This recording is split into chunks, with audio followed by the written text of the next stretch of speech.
Bună! Bine v-am găsit la un episod din canalul meu. Astăzi vă voi arăta cum se face înghețată cu clătite. Apoi, stați să începem un pic. Stați. Trebuie să luăm una. Așa, luăm o clătită. Normală, știți cum. Apoi luăm chestia de înghețată. O băgăm aici. Facem o cupă. Lăsăm cupa. Și apoi vom pune așa.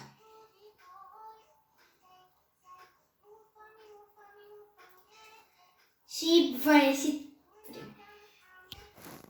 Întoarce invers și pune-o pe farfurie. Așa arată. Și în interior, știți care e înghețat. Mai facem una. O să înțelegeți încă o dată.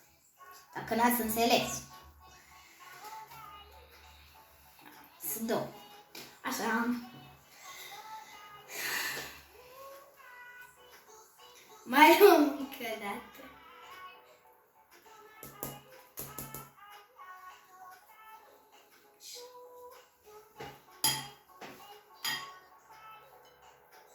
Stai.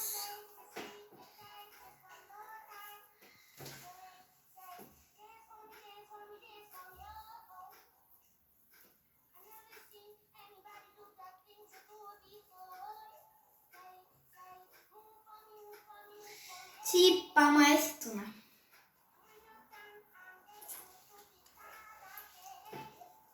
O să facem 3 pe video. Nu știu.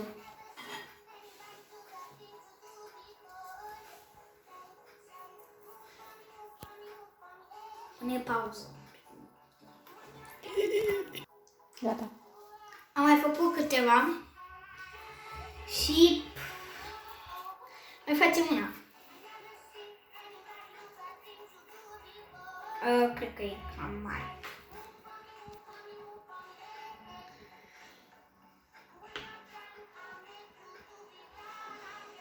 Așa. Cam chinuit-o pe asta. A fost mai greluță de fapt.